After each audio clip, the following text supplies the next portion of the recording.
জেলা ছেড়ে পালিয়ে ভিন রাজ্যে, তারপর একাধিক রাজ্যে বদল করেও বা একাধিক রাজ্যে গিয়েও শেষ রক্ষা হলো না। কর্ণাটক থেকে গ্রেপ্তার তারকেশ্বরের প্রাক্তন তৃণমূল বিধায়ক। ধনেখালি থানায় তারকেশ্বরের প্রাক্তন তৃণমূল বিধায়ক রামেন্দু সিংহ রায়কে আনা হচ্ছে। আগাম খবর পেয়ে আগে থেকেই জুতোর মালা হাতে দাঁড়িয়েছিল ক্ষিপ্ত জনতা। থানায় আনা হলে তাকে লক্ষ্য করে ছোড়া হয় ডিম। কর্ণাটকের শাহাপুর থানা এলাকা থেকে গ্রেপ্তার করা হয় তারকেশ্বরের প্রাক্তন তৃণমূল বিধায়ক তথা আরামবাগ সাংগঠনিক জেলা সভাপতি রামেন্দু সিংহ রায়কে। সেখান থেকে ট্রানজিট রিমান্ডে রবিবার 21শে জুন রাতে নিয়ে আসা হয় ধনিয়াখালী থানায়। আর তারপর সেখানকার উত্তেজিত জনতার যে ট্রিটমেন্ট, সেই ট্রিটমেন্ট তো প্রাক্তন এমএলএ সাহেবের জন্য তৈরি ছিল। ডিম থেরাপি, একেবারে কাঁচা কাঁচা পচা ডিম নিয়ে রেডি ছিল জনতা। দেখুন সেই মুহূর্তের ভিডিও।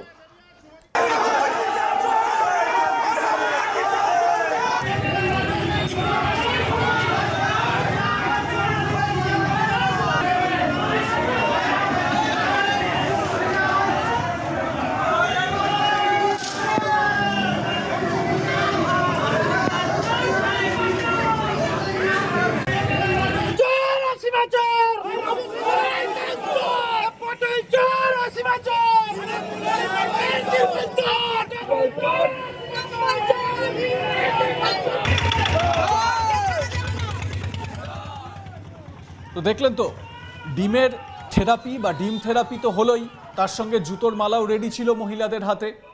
নির্বাচনের ফল ঘোষণার পর থেকেই নিখোঁজ ছিলেন তৃণমূলের প্রাক্তন বিধায়ক। গত 19শে জুলাই বিশেষ টিম কর্ণাটক থেকে পলাতক প্রাক্তন তৃণমূল বিধায়ক রামেন্দু সিংহ রায় ও তার এক সহযোগীকে গ্রেপ্তার করে। এরপর ট্রানজিট রিমান্ডে নিয়ে পুলিশ রামেন্দু সিংহ রায়কে রবিবার সন্ধ্যায় ধনিয়াখালী থানায় নিয়ে আসে। থানার সামনে আগে থেকেই জড়ো হয়েছিল ক্ষিপ্ত জনতা এবং বিজেপি কর্মী সমর্থকরা। ধৃত রামেন্দু সিংহ রায়কে নিয়ে থানায় ঢোকার সময় বিক্ষোভে ফেটে পড়েন সকলে। তৃণমূলের প্রাক্তন বিধায়ককে লক্ষ্য করে ছোড়া হয় ডিম। চোর চোর স্লোগান তোলেন বিক্ষোভকারীরা, ছোড়া হয় জুতোর মালা। সোমবার 22শে জুন ধৃত প্রাক্তন তৃণমূল বিধায়ককে চুঁচুড়া আদালতে পেশ করা হয়। পুলিশ সূত্রে জানা গিয়েছে, অভিযুক্ত প্রাক্তন তৃণমূল বিধায়ক পলাতক ছিলেন। তারকেশ্বর থেকে চলে যান ওড়িশা, সেখান থেকে বিশাখাপত্তনম, সেখান থেকে হায়দ্রাবাদ, তারপর কর্ণাটক। অভিযুক্ত রামেন্দু সিংহ রায় স্মার্টফোন ছেড়ে ব্যবহার করছিলেন ছোট ফোন, ওই ফিচার ফোনগুলো হয় না সেই রকম। ফলে তার টাওয়ার লোকেশন ধরে তাকে ধরতে যাওয়াটা যথেষ্ট বেগসাধ্য হচ্ছিল বা পুলিশকে সেই নিয়ে ভাবনা চিন্তা করতে হচ্ছিল। তারপরেও রক্ষা হলো না। বিজেপি নেতা গণেশ চক্রবর্তী তিনি কি বলছেন শুনুন। বিধায়ক, বর্তমান বিধায়ক আমাদের সন্তুপান বলেই ছিল যে ও রাম নামের কলঙ্ক একটা। কিসের জন্য ওর রামেন্দু নাম ওর বাবা মা রেখেছিল বা ঠাকুর দাদারা রেখেছিল, এটা আমিও বলেছি এর আগেও, যে সেটা কিন্তু আমাদের কাছে খুব বিস্ময়ের ব্যাপার। কারণ উনি বলেছিলেন রামের মন্দির হচ্ছে, সেখানে বলছে শপিস। রামের মূর্তিটাকে ব্যঙ্গ করেছিল। আজকে এটা আমাদের হিন্দু ভাবাবেগ এবং হিন্দু শুধু তাই নয়, ভারতীয় সংস্কৃতি, সেই ভারতীয় সংস্কৃতির উপরে উনি যে ভাবাবেগের নষ্ট করেছেন এবং ভাবাবেগকে আঘাত করেছেন, সেটা আমাদের কাছে খুবই লজ্জাজনক ব্যাপার। সেই রামেন্দু গ্রেপ্তার তো হবেই, কারণ রাম ছাড়বে না। রামকে যে অপমান করেছে, রাম কিন্তু ছাড়বে না। আর সেটা তাই প্রমাণ হলো, আজকে সে গ্রেপ্তার হয়েছে। এটা রামের জয় হয়েছে, এটাই আমি বলবো। জয় শ্রীরাম। আমার সহকর্মী পার্থ রাহা তার প্রতিবেদনে কি বলছেন শুনুন।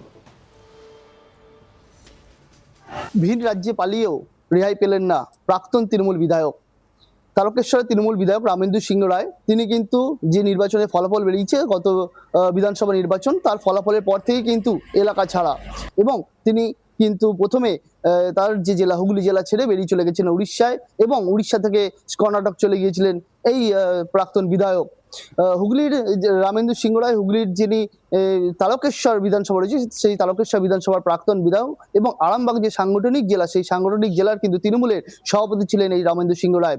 তৎকালীন যে তৃণমূল জামানা ছিল সেই জামানায় কিন্তু এই রামেন্দু সিংহ রায়ের বিরুদ্ধে একাধিক অভিযোগ কিন্তু সাধারণ মানুষের তুলেছে, কিন্তু সেই মুহূর্তে যেহেতু তৃণমূল কংগ্রেসের সরকার ছিল তার বিরুদ্ধে কিন্তু কোনো রকম ব্যবস্থা নেওয়া হয়নি, এমনটাই কিন্তু জানাচ্ছে স্থানীয় বাসিন্দারা। হুগলির যে তারকেশ্বর রয়েছে এই তারকেশ্বরে যেমন তার প্রভাব ছিল, পাশাপাশি কিন্তু গোটা আরামবাগ সাংগঠনিক জেলা সভাপতি হওয়ার সুবাদে আরামবাগ জেলাতে কিন্তু তার একটা আলাদা দাপট ছিল, এবং গোটা জেলা জুড়েই কিন্তু তার যে প্রবল ক্ষমতা সেই ক্ষমতা কিন্তু বিস্তার করে রেখেছিলেন এই রামেন্দু সিংহ রায়। তবে এই যে গত বিধানসভা নির্বাচন, সেই নির্বাচনের যে ফল সেই ফল কিন্তু তৃণমূল কংগ্রেসের থেকে মুখ ফিরিয়ে নিয়েছে সাধারণ মানুষ, এবং বিজেপি বিপুল সংখ্যক ভোটে কিন্তু বিভিন্ন জায়গায় জয়ী হয়েছে। এরপরে কিন্তু বিজেপি সরকার গঠন করার পরই দেখা গিয়েছে একাধিক জায়গা থেকে তৃণমূল কংগ্রেস যারা নেতৃত্ব রয়েছে তাদেরকে কিন্তু জেলা ছাড়া হতে অথবা তারা কিন্তু পালিয়ে রয়েছে।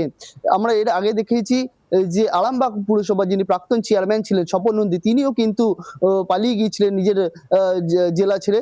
শুধু নিজের জেলা নয়, তিনি রাজ্য ছেড়ে পালিয়ে গিয়েছিলেন কেরালামে, এবং সেখান থেকে তিনি ছক কষেছিলেন বিদেশে পালিয়ে যাওয়ার। কিন্তু তার আগেই যে হুগলি রুরাল থানার পুলিশ, সেই হুগলি রুরাল পুলিশ কিন্তু তাকে গ্রেপ্তার করেছে।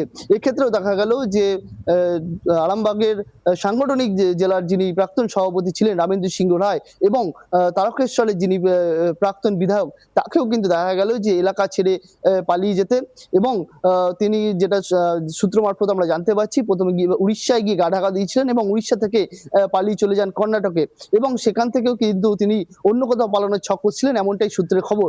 কিন্তু তার আগেই কিন্তু যে হুগলি গ্রামীণ পুলিশ, সেই গ্রামীণ পুলিশের তদন্তকারী দল কিন্তু তাকে ইতিমধ্যে গ্রেপ্তার করেছে।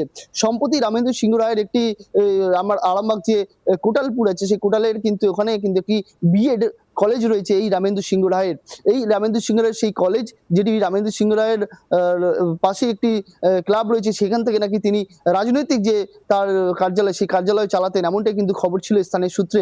সেই যে বিএড কলেজ, সেই বিএড কলেজ থেকে কিন্তু সম্প্রতি হুগলি রুরাল পুলিশ একাধিক সরঞ্জাম উদ্ধার করেছে, অর্থাৎ যে সরকারের পক্ষ থেকে যে ত্রাণ সামগ্রী, অর্থাৎ ত্রিপল মশারি থেকে শুরু করে যে স্কুল ব্যাগ থেকে শুরু করে একাধিক ত্রাণ সামগ্রী যেগুলো সাধারণ মানুষকে দেওয়া হতো, সেই ত্রাণ সামগ্রী কিন্তু লোপাট করে তার নিজের কাছে রেখে দেওয়ার যে অভিযোগ উঠেছিল, এবং পুলিশ গিয়ে সেই যে তার কলেজ, সেই কলেজে হানা মারে এবং সেখান থেকে কিন্তু উদ্ধার হয় একাধিক ত্রাণ সামগ্রী। এরপরে কিন্তু সেই রামেন্দু সিংহ রায়ের খোঁজেও কিন্তু পুলিশ তল্লাশি চালিয়েছে। শুধুমাত্র ত্রাণ সামগ্রী দুর্নীতি নয়, তার আগে কিন্তু তোলাবাজি থেকে শুরু করে একাধিক বিষয়ে কিন্তু রামেন্দু সিংহ রায়ের নামে নানান অভিযোগ রয়েছে। এবার কিন্তু কর্ণাটক থেকেই তাকে কিন্তু গ্রেপ্তার করেছে হুগলি রুরাল পুলিশ, এবং তাকে ট্রানজিট রিমান্ডে হুগলি থানা হচ্ছে এমনটাই সূত্র মারফত খবর। বিজেপি তরফ থেকে এটা দাবি করা হচ্ছে যে রাজ্যে যে পালাবদল, সেই পালাবদলের পর থেকে কিন্তু তৃণমূল কংগ্রেসের নেতৃত্বরা তারা কিন্তু ইতিমধ্যেই পালিয়ে রয়েছে, কারণ সাধারণ মানুষের যে জনরোষ, সেই জনরোষের হাত থেকে তারা বাঁচার জন্য এতদিন তৃণমূল কংগ্রেসের যে ক্ষমতা ছিল তার জন্য তৃণমূল কংগ্রেস নেতৃত্বের উপরে কিন্তু সাধারণ মানুষ কোনো কিছু অভিযোগ আনতে পারেনি, বা অভিযোগ আনলেও তাদেরকে প্রাণনাশের হুমকি দেওয়া হতো। তবে এবার সরকার বদলেছে, পুলিশের যে কাজ সেই পুলিশের কাজ কিন্তু নিরপেক্ষভাবে পুলিশ করছে কোনো রং না দেখে, তাই মানুষ থানামুখী যাচ্ছে এবং সেখানে গিয়ে তৃণমূল নেতৃত্বের বিরুদ্ধে অভিযোগ জানাচ্ছে। এক্ষেত্রেও দেখা গেল কিন্তু এই যে আরামবাগের প্রাক্তন বিধায়ক রামেন্দু সিংহ রায়, তার বিরুদ্ধে কিন্তু নানান অভিযোগ উঠেছে, এবং ইতিমধ্যেই কর্ণাটক থেকে পুলিশ তাকে গ্রেপ্তার করছে এবং ট্রানজিট রিমান্ডে তাকে হুগলিতে নিয়ে আসা হচ্ছে। লাইক কমেন্ট শেয়ার করে আপনাদের মতামত জানান। দেখতে থাকুন আজ তাক বাংলা, সাবস্ক্রাইব করুন ইউটিউব চ্যানেলটি।